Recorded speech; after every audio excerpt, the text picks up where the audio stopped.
لا حول ولا قوة الا باللہ العلی العظیم حسبنا اللہ ونعم الوکیل ونعم المولا ونعم النصیر۔ اعوذ باللہ من الشیطان الرجیم، بسم اللہ الرحمن الرحیم۔ الحمد للہ الذی یؤمن الخائفین وینجی الصالحین ویضع المستکبرین ویہلک ملوکا ویستخلف آخرین، والصلاۃ والسلام علی اشرف الانبیاء المرسلین نبینا سیدنا ابوالقاسم محمد، اللہم صلی علی محمد وآل محمد وعجل فرجهم وآلہ الطیبین الطاہرین المعصومین لا سیما بقیت اللہ فی الارضین، روحی وارواحنا لتراب مقدم الفدا ولعنۃ اللہ علی اعدائہم اجمعین۔ بسم اللہ الرحمن الرحیم۔ رب اشرح لی صدری ویسر لی امری واحلل عقدۃ من لسانی یفقہوا قولی، اما بعد فقد قال رسول اللہ صلی اللہ علیہ وآلہ وسلم افضل الاعمال امتی انتظار الفرج۔ عزیزان محترم، آپ سب کو ایام ولادت امام زمانہ جل اللہ تعالیٰ فرج شریف بہت بہت مبارک ہو، اور اسی دعا اور اسی تمنا اور آرزوؤں کے ساتھ کہ خدا کرے کہ جلد سے جلد جو ہے وہ خدا کی اس آخری حجت کا ظہور ہو اور ہم ان کے رقاب کے اندر ان کے ساتھ شامل ہوں اور شہادت کے درجے پر جو ہے وہ فائز ہو سکیں۔ عزیزان محترم، جیسا کہ آپ جانتے ہیں کہ یہ پروگرام ماہ شعبان کے ہمیشہ سے ہوتے رہے ہیں اور کئی عرصوں سے ہو رہے ہیں، لیکن ظاہر ہے اس سال جو ہے وہ توفیقات اس طرح نہیں ہے کہ ہم آپ کے درمیان میں موجود ہوں اور امام بارگاہ میں یا حسینیہ سینٹر کے اندر یہ پروگرام جو ہے وہ برپا ہو سکیں۔ بہرحال یہ خداوند متعال کی طرف سے توفیق اور نعمت ہے کہ ہم ان ایام کو جو ہے وہ خالی نہ جانے دیں، اور جہاں پہ بھی ہیں، چاہے دور ہیں چاہے کسی جگہ پر بیٹھے ہیں، ہم ان جشنوں کا انعقاد کریں اور اپنے وقت کے امام کی ان ایام کو کہ جو ان کی ولادت کے ایام ہیں اس میں خوش ہوں۔ البتہ دوسری طرف مشکلات ہیں، پریشانیاں ہیں، بیماری ہے، اور خاص طور پہ یہ جو حالات دنیا کے اس وقت چل رہے ہیں، ایک بیماری کی وجہ سے، ایک وائرس کی وجہ سے کہ جس نے ہم اس پوزیشن کے اندر ہم سب کو کر دیا ہے، تو اس میں ہمارا وظیفہ جو ہے وہ اور زیادہ سنگین ہو جاتا ہے کہ ہم بہتر طریقے سے جو ہے وہ ان ایام کے بارے میں جو ہے وہ گفتگو کریں اور اپنا اصل مقصد اور اصل ہدف جو ہے وہ ہم اس پہ قائم رہیں۔ آخری زمانہ کی تعبیر دینا بعید نہیں ہے ان ایام کو، کہ اب وہ زمانہ کہ جہاں پر ایمان کو ثابت رکھنا جو ہے وہ بہت مشکل ہو جائے گا۔ گفتگو بہت سارے پیراہے میں کی جا سکتی ہے اور ہو بھی رہی ہے، اور یقیناً علماء کرام سے آپ استفادہ بھی کر رہے ہوں گے۔ میں کیونکہ ان حالات کے اندر جو بہت زیادہ لوگ سوال کر رہے ہیں اور بہت زیادہ جو لوگوں کے اندر ایک اضطراب پایا جاتا ہے، وہ یہ کہ کیا یہ جو کچھ ہو رہا ہے اس وقت کیا یہ علامت ظہور میں سے ہے یا نہیں ہے، تو ہم اس پہ ایک تھوڑی سی گفتگو کریں تاکہ ہم دیکھ سکیں کہ علامتیں، نشانیاں جو ہیں وہ ظہور کی وہ کیا ہیں اور اس کی کتنی قسمیں ہیں، اور کیا سب علامتیں ایک ساتھ ہوں گی یا الگ الگ ہوں گی۔ تو اس پر بہرحال میں آپ کی خدمت میں جو ہے وہ کچھ چیزیں عرض کرنی ہے کہ دیکھیں، امام کا ظہور ایک تو یہ کچھ چیزیں تو بہت کلیئر ہیں کہ دنیا میں ظلم و ستم کا بڑھ جانا، اور اس وقت جو ہے وہ بے عدالتی، یعنی جسٹس نہیں ہوگا، لوگوں کی طرف پریشانیاں ہوں گی، یہ سب ہوں گی۔ حتیٰ سائنس انسان کو جواب نہیں دے پائے گی، جو بھی انسان کے پاس ٹیکنالوجی ہوگی، اور انسان بے ساختہ اپنے وقت کے امام کے لیے جو ہے وہ تڑپے گا کہ کاش کے امام آ جائیں اور ہمیں اس مشکلات سے نجات دیں۔ تو علل ظاہر دیکھنے میں سچویشن ابھی فی الحال ایسی ہی ہے، تو ہم دیکھتے ہیں کہ کیا ہم واقعاً ظہور کے قریب جا رہے ہیں، یا ہم جو ہے وہ اپنے آپ کو ظہور کے لیے آمادہ کریں۔ دونوں چیزیں بہت زیادہ امپورٹنٹ ہیں۔ یقیناً ہر روز جو گزر رہا ہے وہ ہمیں ظہور کے قریب کر رہا ہے۔ ظہور کب ہوگا اسے صرف خداوند متعال بہتر جانتا ہے کہ کس دن امام کا ظہور ہونا ہے، لیکن حالات ہمیں ہر روز اس کی طرف لے کے جا رہے ہیں۔ ظہور کی جو علامتیں ہیں وہ ہو سکتی ہیں کہ کچھ علامتیں بہت پہلے ہو چکی ہوں، کچھ علامتیں بعد میں ہوں،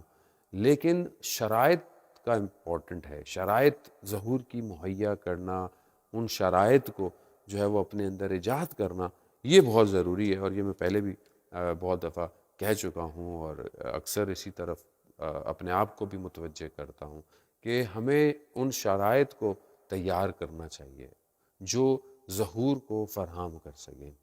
ہم علامتوں کو دیکھ رہے ہیں، علامتوں کو ڈھونڈ رہے ہیں، تو علامتیں جو ہیں وہ ان کو آپ دیکھیں تو 3 گروہ کے اندر آیت اللہ شمس الدین نے اپنی کتاب ولی الزمان کے اندر جو ہے وہ اس کو 3 حصوں میں تقسیم کیا ہے کہ 3 قسم کی علامتیں ہیں۔ پہلا جو اس کا جو پارٹ ہے وہ کیا ہے، اس کے اندر ایک علامتیں یعنی حتمی ہیں، یعنی ان کو مست ہونا ہی ہونا ہے، اور ایک جو ہے وہ غیر حتمی ہے کہ ضروری نہیں ہے کہ وہ ہوں یا نہ ہوں۔ یعنی جو روایات ہمارے پاس آئی ہیں علامات کی، انہی میں سے کچھ علامتیں ایسی ہیں کہ جو ظہور کے وقت ظہور سے پہلے اپنا تحقق یعنی ظہور سے پہلے وہ ہوں گی، اور کچھ جو ہیں وہ شاید ظہور کے بعد ہوں، یا ہو سکتا ہے کہ مطلب ضروری نہیں ہے کہ وہ ہوں یا نہ ہوں۔ یعنی مثال کے طور پر جو ہم کہتے ہیں خروج سفیانی کا جو خروج ہے وہ ہوگا یا وہ غیر حتمی ہے۔ بعض علامتوں میں بعض روایات میں اس کو علامت کے طور پر ذکر کیا گیا ہے، لیکن بعض کے اندر جو ہے کہ ممکن ہے کہ یہ ریزن نہ ہو ظہور سے پہلے، یہ قبل موقع ہو سکتا ہے، ظہور کے بعد جو ہے وہ ایسا ہو۔ دوسرا حصہ جو ہے علامتوں کا وہ یہ ہے کہ یا ان علامتوں کی وجہ سے ہم یہ کہہ سکتے ہیں کہ ظہور قریب ہے، یا وہ ظہور جو ہے وہ ابھی دور ہے اس سے، یعنی یہ علامت ہے، اس علامت کے بعد ظہور بہت قریب ہوگا، یا ظہور جو ہے وہ اس کے قریب نہیں ہوگا، ظہور ہوگا لیکن یہ بس ایک علامت ہے، جس کے اندر ایک علامت یہ ہے کہ جو خواتین ہوں گی، جو خواتین ہیں ان کی شکلیں جو ہیں وہ مردوں کی طرح ہو جائیں گی۔ یہ ہم آگے انشاءاللہ چلیں گے، کچھ رسول خدا حضرت محمد مصطفیٰ صلی اللہ علیہ وآلہ وسلم نے جو بیان کی تھیں کچھ علامتیں، اور کچھ مولائے متقیان نے، ہم ان کی طرف بھی آج کی اس گفتگو میں کچھ جو ہے وہ نظر کریں گے، کہ دیکھیں گے کہ انہوں نے کہا ہے۔ اب یہاں پر یہ کہ خواتین کی شکل مردوں کی طرح ہو جائے گی، جو ہے وومنز ہیں جو مینز کی طرح، فیمیل میل کی طرح لگنے لگیں گی، یہ ایک علامت ہے، لیکن کیا یہ علامت ہو جائے گی تو کیا ظہور نزدیک ہے؟ جبکہ ہم کافی عرصے سے دیکھ رہے ہیں کہ یہ علامت متوقع ہو چکی ہے، خواتین جو ہیں وہ اپنے ظاہری آرائش سے اور چیزوں کے ساتھ جو ہے وہ، اور باقی چیزوں کے ساتھ جو ہے وہ مردوں کے مشابہ ہو گئی ہیں۔ اور آپ کے سامنے فیمنزم کی جو گفتگو اور ویو جو دنیا میں ہے بھی صحیح، وہ اپنے آپ کو مرد کے برابر لانے کے چکر میں اور اس طرح ہے۔ یہ خوب ضروری نہیں ہے کہ یہ علامت جو ہے وہ قریب کی ڈیفائن ہو، یہ علامت ہے، اور ضروری نہیں ہے کہ اس کے فوراً بعد جو ہے وہ امام کا ظہور ہو۔ دوسری جو بہت قریب کی علامتیں ہیں، جس میں سے ایک مومن کا کہ جو بہت پاک اور با تقوی پرہیزگار ہوگا، جس کے نفس زکیہ جسے کہا گیا، اس کا جو ہے وہ مسجد الحرام کے اندر جو ہے وہ وہاں پر کہ اسے جو ہے وہ قتل کر دیا جائے گا۔ خوب یہ علامت جو ہے یہ قریب میں سے ہے، یعنی اس واقعہ اگر ایسا ہوتا ہے تو اس کے بعد روایات کی روشنی میں علامت جو ہے وہ بہت قریب ہے، یعنی یا اس کے بعد پھر آپ کہہ سکتے ہیں کہ نزدیک آ گیا ہے ظہور۔ خوب یہ ایک حصہ ہے۔ ایک حصہ جو ہے وہ علامت، تیسرا حصہ جو ہے، پہلا حصہ ہم نے کیا یعنی وہ علامتیں جو مست ہیں اور وہ جو ضروری نہیں ہے کہ ہوں یا نہ ہوں۔ تیسرا حصہ کہ وہ علامتیں جو ظہور کو بہت قریب ہمیں بتا رہی ہیں، اور وہ علامتیں جو ظہور کو بہت قریب نہیں بتا رہی ہیں، وہ ہو سکتا ہے بہت عرصے کے بعد ہو۔ تیسرا حصہ جو ہے وہ علامتیں جو ظہور کی ہیں وہ ظاہر ہیں، یعنی بڑی کلیئر ہیں، واضح ہیں، جو سامنے ہوں اسی سے ہم اس چیزوں کو ایکسٹریکٹ کر سکتے ہیں، اور کچھ ہیں کہ جس کے لیے ہمیں تفسیر کی ضرورت ہو، تعویل کی ضرورت ہو ان علامتوں کو جو روایت کے اندر ہمیں آئی ہیں۔ مثال کے طور پر جو ہے وہ ایک چیز کے فوراً کوئی چیز ہو، جیسے یہی والی جو ہم نے گفتگو کی کہ خواتین جو ہے وہ مردوں کی طرح ہو جائیں گے، یہ ایک ظاہر ہے، صریح ہے، واضح ایک چیز نظر آ رہی ہے، لیکن دوسری چیز جو اس کو ہمیں شاید ایکسپلینیشن کی ضرورت ہے۔ مثال کے طور پر روایات میں آیا ہے کہ دجال جو ہے وہ حتمی علامتوں میں سے ظہور کریں گے، لیکن کیا آیا دجال شخص ہوگا، یا دجال کے لیے ہمیں اس کو ایکسپلین کرنا پڑے گا؟ روایت میں آیا ہے کہ دجال جو ہے وہ ایک گدھے کے اوپر بیٹھے گا اور وہ پوری دنیا میں ایک گاؤں گاؤں شہر شہر جائے گا اور لوگوں کو اپنی طرف اٹریکٹ کرے گا، لوگ اس کی طرف جذب ہو جائیں گے۔ تو آیا اس دور کے اندر جو دور ہم گزار رہے ہیں، جو ٹیکنالوجی کا دور ہے، ان حالات میں یہ لاجیکلی نہیں نظر آتا کہ کوئی جو ہے وہ ایک جانور پہ بیٹھے اور شہر شہر گاؤں گاؤں جائے لوگوں کو جذب کرے۔ ظاہراً ہم اس کو کہہ سکتے ہیں کہ ہم اس کی تعویل کر سکتے ہیں، ہم اس کو ایکسپلین کر سکتے ہیں کہ دجال جو ہے وہ فتنہ ہوگا۔ دجال جو ہے وہ شاید یہ ٹی وی جو ہے، ایک زمانے میں کہا گیا کہ یہ دجال ہے، پھر کہا کہ وہ انٹرنیٹ جو ہے اور یہ ساری چیزیں، اور واضح بھی ہیں، یعنی یہی انٹرنیٹ اور ٹی وی کہ جہاں پر اس کے ذریعے سے ہم ابھی اچھے کام بھی کر رہے ہیں، لیکن اسی کے ذریعے سے معاشرے کو تباہ اور برباد بھی کیا گیا، اسی کے ذریعے سے گناہ اور فساد اور اخلاقی برائیاں، یہ سب بھی جو ہے وہ ہے۔ پھر یہی میڈیا جو ہے وہ یہی حاکم ہوا ہے ہمارے ذہنوں کے اوپر، مثال کے طور پر لوگوں کو جذب کر رہا ہے اپنی طرف۔ جو آپ دیکھیں غلط بیانیاں، پروپوگنڈے، جھوٹ اور جو پلاننگ ہے خاص طور پہ، اور ابھی بھی دیکھیں اس وائرس کے اندر ہمیں خوف و ہراس کو پھیلا دینا، اور ہمیں جو نیوز مل رہی ہیں پوری دنیا سے، ہمیں نہیں پتہ ساری نیوز صحیح ہیں غلط ہیں، ہمارے پاس ہر چیز اویلیبل نہیں ہے، جو وہ چاہتے ہیں وہی دکھاتے ہیں، ایک میجورٹی مین اسٹریم کو وہی دکھا رہے ہیں جو وہ چاہتے ہیں۔ ہمیں نہیں پتہ کہاں پر حالات کیسے ہیں، ہمیں نہیں پتہ کہاں پر کتنی ڈیتھس ہو رہی ہیں نہیں ہو رہی ہیں، خوف و ہراس پھیلا دینا۔ خوب اس سے لگتا ہے کہ یہ خود ایک میڈیا جو دشمن اس کو استعمال کر رہا ہے، وہ بھی ایز اے دجال جو ہے وہ استعمال ہو رہا ہے، اور اس کے ذریعے سے لوگوں کو اپنے اندر جذب کیا جا رہا ہے۔ خوب یہ تین جو ہم نے اس کو ڈیوائیڈ کیا، اس تین سے ہم ٹوٹل یہ کہہ سکتے ہیں کہ 6 جو ہیں وہ پارٹس ہو جاتے ہیں ان روایات کی روشنی میں، یعنی ہر بخش جو ہے وہ 2 میں ڈیوائیڈ ہو رہا ہے۔ تو یعنی اگر ہم یوں دیکھ لیں تو 6 کائنڈ آف جو ہے وہ یہ ہیں سائنس آف ظہور، کہ جس پر ہم روایتوں سے ایکسٹریکٹ کر سکتے ہیں۔ اب آپ خود سمجھ لیں کہ اب ہم آگے دیکھتے ہیں بعض روایتیں جو بہت بعید کی ہیں، کیا وہ ابھی ہو گئی ہیں؟ جو ابھی بہت سارے لوگ سوال کر رہے ہیں، مسلسل ہم جو بھی پروگرام کر رہے ہیں اس میں ہمیں لوگ سوال بھی کرتے ہیں آن لائن لائیو پروگرامس کے اندر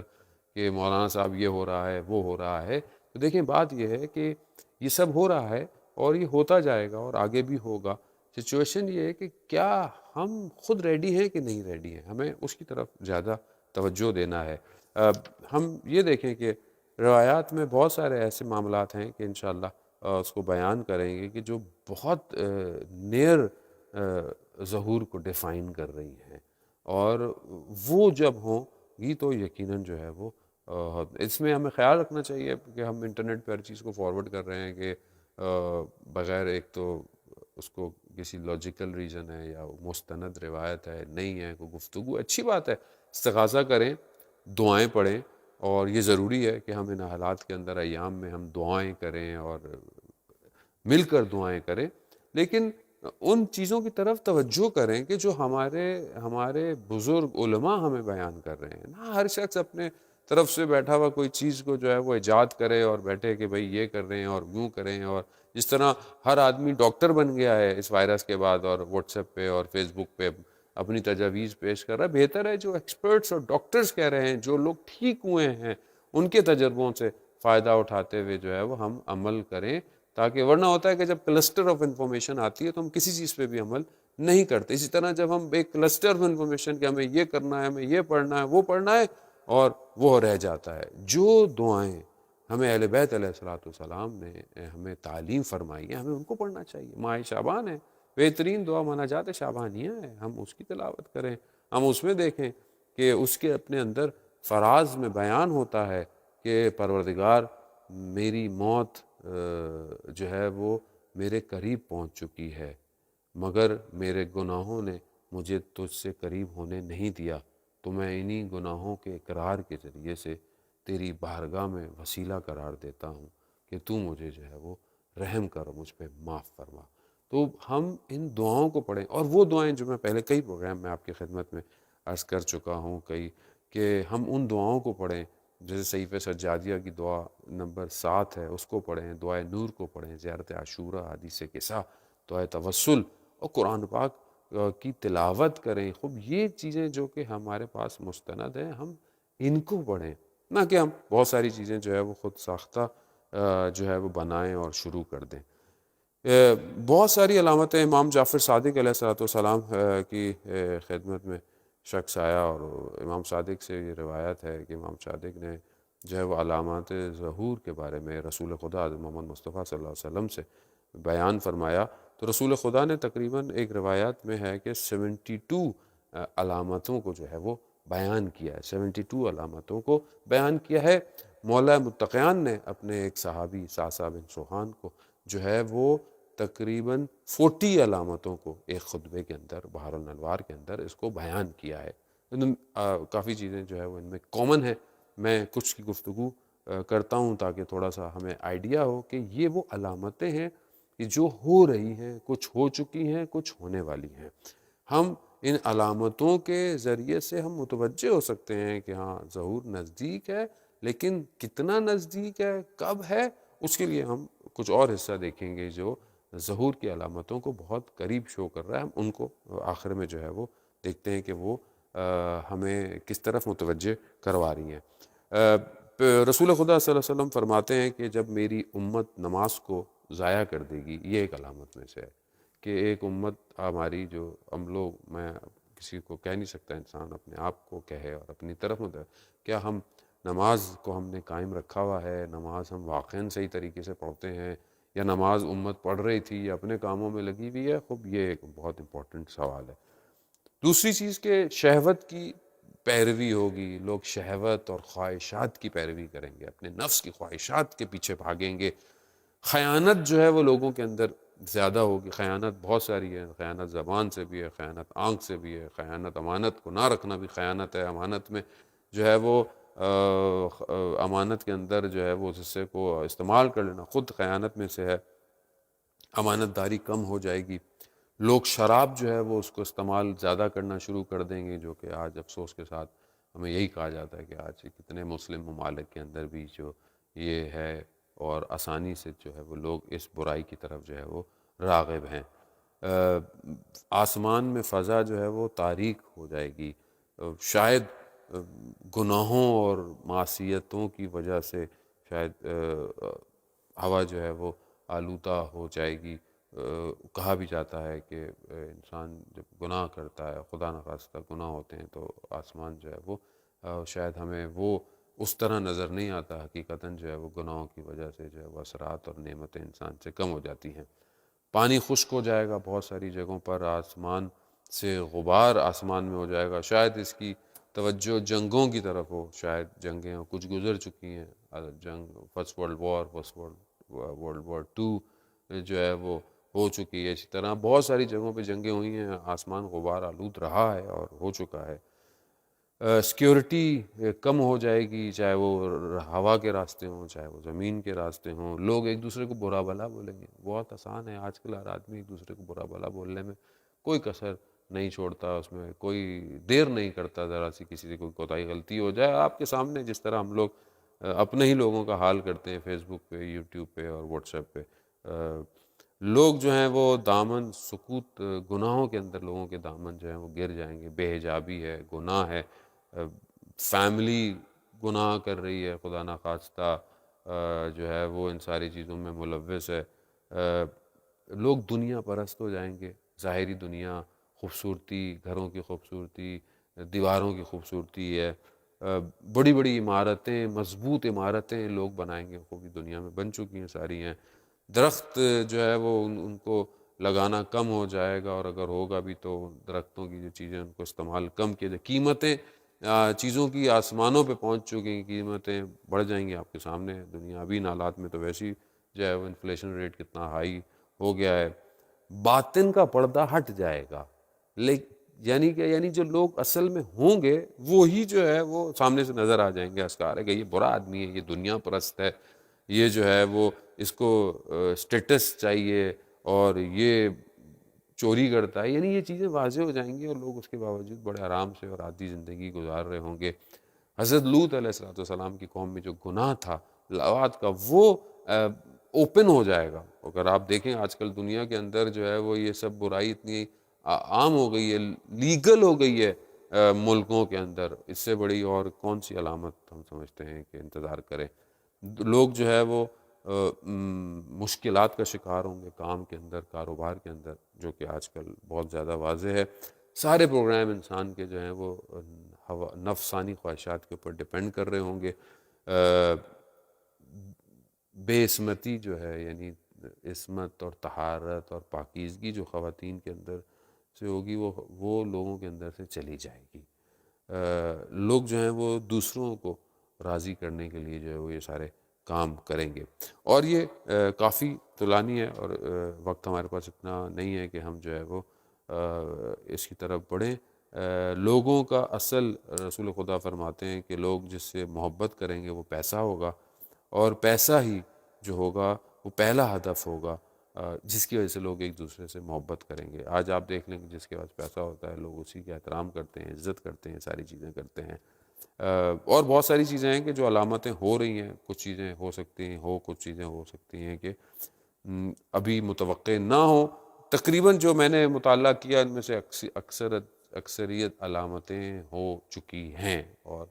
ہو سکتا ہے ایک معاشرے میں نہ ہو سکتا ہے کسی اور معاشرے کے اندر جو ہیں وہ ہو چکی ہوں۔ مولا متقیان حضرت علی بن ابی طالب علیہ السلام نے بھی اپنے صحابی چاچا بن سوہان کو بھی جو ہے وہ ظہور کی نشانیاں بتائیں، ان کے اندر بھی جو ہے وہ تقریباً یہی ہیں، اسی طرح سے ملتی جلتی ہیں جو رسول خدا سے ہم نے آپ کی خدمت میں بیان کی۔ اس میں اور ہیں کہ حاکم جو ہیں وہ فاسد حاکم جامع پہ حکمراں ہوں گے۔ آپ کے سامنے جو اس نے پوری دنیا میں اکثریت تعداد جو حکمرانوں کی ہے وہ کیا ہے، آپ جن کی وجہ سے آج ہم یہ پرائس پے کر رہے ہیں، جن کی نااہلی اور جن کے اپنے آپ اور اپنی خواہشات کے رہنے کی وجہ سے آج دنیا میں ایک بہت بڑا طبقہ جو ہے وہ پس رہا ہے، ان کی مس مینجمنٹ کی وجہ سے، ان کی اپنی خواہشات کی وجہ سے آج یہ وائرس جو ہے وہ، جس کو اب باقاعدہ یہ کہا گیا ہے کہ اب تو بہت زیادہ گفتگو ہو بھی چکی ہے کہ یہ ایک بایولوجیکل وار ہے اور مین میڈ وائرس ہے، کہ جس کو جو ہے وہ دنیا کی پاپولیشن کم کرنے پر، دنیا کو اپنی تسلط کے اندر لانے پر جو شیطانی طاقتیں ہیں انہوں نے اس کو جو ہے وہ ان ظالم اور فاسق حکمرانوں کے ذریعے سے جو ہے وہ اجرا کرایا ہے۔ تو یہ ساری چیزیں ہمارے سامنے موجود ہیں۔ وہ نشانیاں کہ جو بہت قریب ظاہر کریں گی، اس کے اندر جو ہے وہ 5 علامتیں ایسی ہیں جو ضرور ہوں گی۔ امام جعفر صادق علیہ السلام ارشاد فرماتے ہیں، پہلی آسمان سے جو صدا آئے گی، ایک آسمان سے ایک ندا آئے گی، یہ خروج سفیانی خسف البیدہ، یعنی جو ہے وہ ایک جسے ہم کہتے ہیں کہ سورج گرہن اور چاند گرہن، یہ ہوں گے۔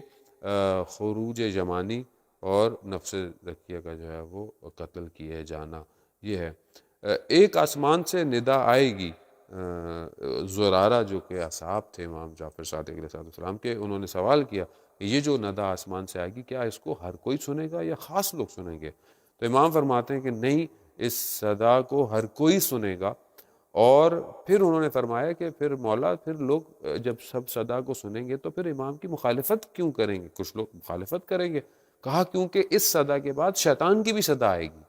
تو اس صدا کے بعد جب شیطان کی صدا آئے گی تو پھر لوگ متزلزل ہوں گے، کنفیوز ہوں گے، جن کے ایمان کمزور ہوں گے وہ جو ہے وہ اس صدا کی پیروی کریں گے، تبھی وہ امام کی مخالفت کریں گے، لیکن جن کے ایمان مضبوط ہوں گے وہ شیطان کی آواز پہ توجہ نہیں کریں گے۔ اور یہ جو سورج گرہن اور چاند گرہن جو روایاتوں میں آیا ہے، یہ ماہ رمضان کے اندر ڈیفائن کیا گیا ہے کہ ماہ رمضان میں، یعنی مڈ آف ماہ رمضان کے اندر جو ہے وہ سورج گرہن ہوگا، اور آخر رمضان میں، اسی رمضان میں جو ہے وہ چاند گرہن ہو جائے گا۔ تو کسی نے سوال کیا کہ مولا یہ جو علم، اور اس زمانے میں بہرحال لوگ واقف تھے ان چیزوں سے، کہا کہ مولا یہ ہو نہیں سکتا، کیونکہ سورج جو ہے وہ منتھ کے آخر میں جو ہوتا ہے وہ گرہن ہوتا ہے، اور چاند جو ہے وہ مڈ میں ہو سکتا ہے۔ تو امام نے کہا میں جانتا ہوں، مگر اس وقت یہ جو قانون ہے یہ تبدیل ہوگا، تبھی جو ہے وہ علامت جو ہے وہ بہت قریب ہو چکی ہوگی، اور جس ماہ رمضان میں یہ ہوگا، اور صدا بھی جو کہتے ہیں آئے گی، وہ روایات میں 23 ماہ رمضان کو ہے یہ ندا جو آسمان سے آئے گی، تو اسی سال کہتے ہیں کہ ظہور جو ہے وہ عاشورہ کے دن ہوگا انشاءاللہ۔ تو یہ سب علامتیں میں نے آپ کی خدمت میں بیان کر دیں کہ کون سی نزدیک ہیں، کون سی دور ہیں، کون سی حتمی ہونی چاہیے، کون سی بہت ساری بعد میں ہوں گی۔ یہ سب علامتیں ہم نے آپ کی خدمت میں بہرحال ایک بہت خلاصہ کر کے میں نے آپ کی خدمت میں پیش کیا۔ ائمہ کی طرف سے روایات بالکل صریح ہیں کہ امام کا ظہور ہوگا، امام تشریف لائیں گے، اور امام جو ہے وہ اس دنیا کو ظلم اور اس سے پاک کر دیں گے۔ وہ ایک طولانی سفر ہے کہ امام کے ظہور ہوگا، پھر امام کے ظہور کے وقت بہت کچھ ہوگا، پھر ظہور کے بعد وہ مختلف حصے ہیں گفتگوؤں کے کہ ہم انشاءاللہ کوشش کریں کہ جتنا ہو سکے گا ان ایام میں ان گفتگوؤں کو آپ کی خدمت میں پیش کریں۔ ہمارا وظیفہ کیا بنتا ہے ابھی آج کل کے دور میں؟ دیکھیں، ہمیں نہیں پتہ کہ ہم کب تک زندہ ہیں، ابھی زندہ ہیں، کل تک زندہ ہیں، یا اس کے بعد ہمارا جو ہے وہ ہم دنیا سے جو ہے وہ چلے جائیں، یہ تو کسی کو نہیں پتہ۔ موت حتمی ہے، موت نے آنا ہے، لیکن میں ساری علامتیں نہ دیکھ پاؤں تو کیا میں کچھ بھی نہیں کروں؟ مجھے ان شرائط کو اپنے وجود میں پیدا کرنا ہے۔ میں پہلے بھی آپ کی خدمت میں یہ روایات جو ہے وہ پیش کر چکا ہوں امام باقر علیہ السلام سے، کہ جس میں وہ خصوصیتیں ہیں جو امام کے اصحاب کے اندر ہوں گی، وہ خصوصیتیں جو امام کے اصحاب کے اندر ہونی چاہیے۔ اس روایات کے آخر میں ضمیمہ یا خلاصہ یہی تھا، اگر یہ خصوصیات تمہارے اطراف میں کہیں ہوں تو تم ان کو ڈھونڈو، ان خصوصیات کو۔ اگر کوئی ایسا شخص تمہیں نہیں ملتا تو پھر اس خصوصیت کو، ان علامتوں کو اپنے اندر ایجاد کرو، یعنی میں اپنے آپ کو اس قابل کروں کہ میں امام کے ظہور کے لیے کچھ زمینہ فراہم کر سکوں، کچھ ایسا کام کر سکوں، کچھ ایسا ایک قدم بڑھا سکوں، ایک پتھر بن جاؤں ظہور کے رستے کا، تاکہ لوگ میرے اوپر سے چلتے ہوئے ظہور تک پہنچیں۔ بیان ہوتا ہے کہ آیت بہت بڑے عالم دین جو تھے مقدس اردبیلی، ان کے بارے میں جو ہے وہ ایک عالم دین ہی بیان کرتے ہیں کہ میں جب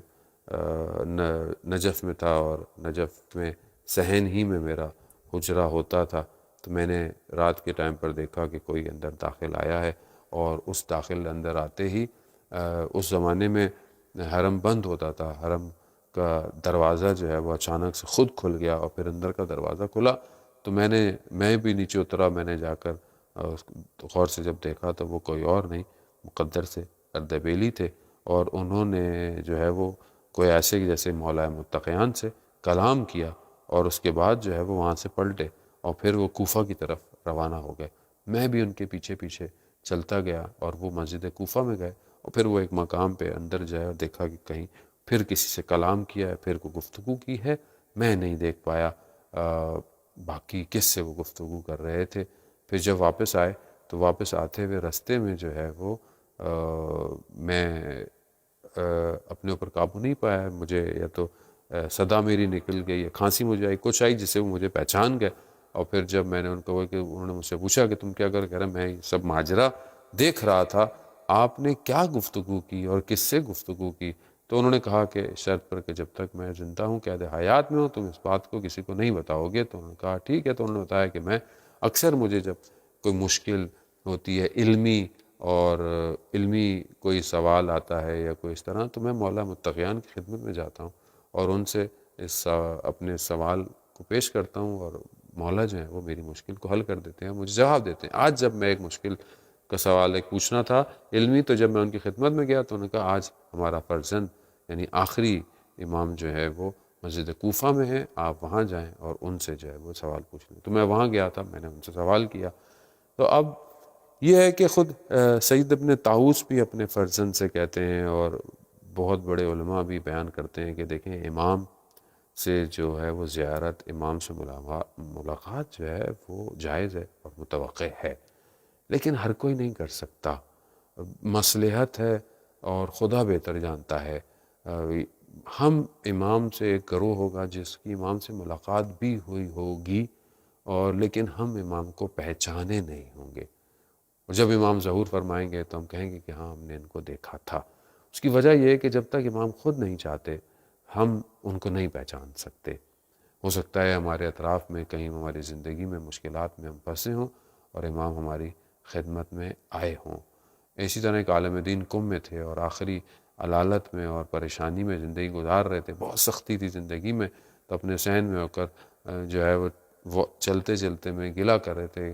کہ مولا میں اتنی پریشانی میں ہوں، آپ میری مدد کو کیوں نہیں آتے؟ تو اسی چلتے چلتے میں انہوں نے دیکھا کہ ان کے ساتھ کوئی چلنا شروع ہو گیا، اور امام جو ہے وہ ان کے پاس پہنچ گئے، اور امام نے کہا کہ ہم فلانی جگہ پر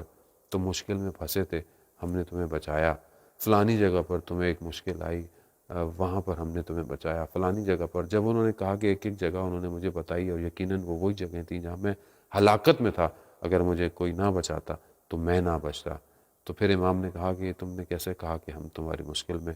تمہاری مدد نہیں کرتے؟ ضروری نہیں ہے کہ تم ہمیں اس وقت پہچانو۔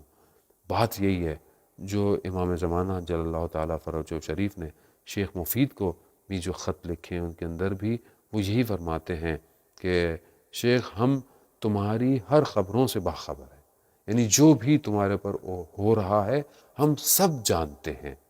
ہمارے علم کا احاطہ ہر چیز کے اوپر ہے، جو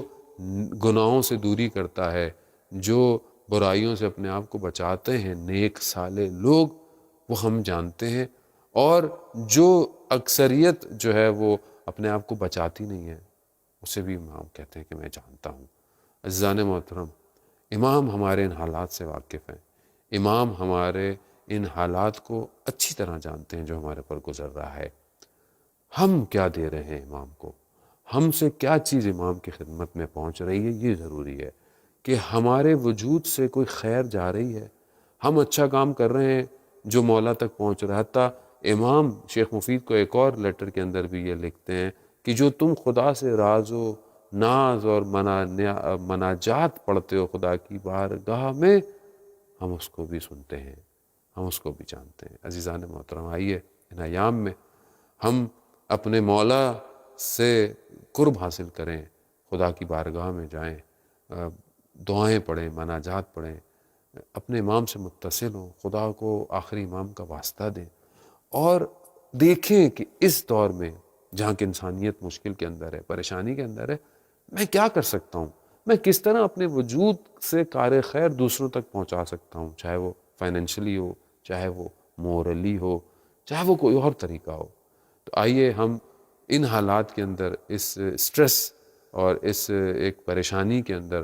جہاں پہ عالم ایک مسیحا کا انتظار کر رہی ہے، ایک منجی کا انتظار کر رہی ہے، اس منجی کے انتظار کے لیے ہم سب مل کر ایک قدم بڑھائیں تاکہ ہم سب ظہور کے نزدیک ہو سکیں۔ اپنا بہت سارا خیال رکھیے گا۔ السلام علیکم یا بقیت اللہ۔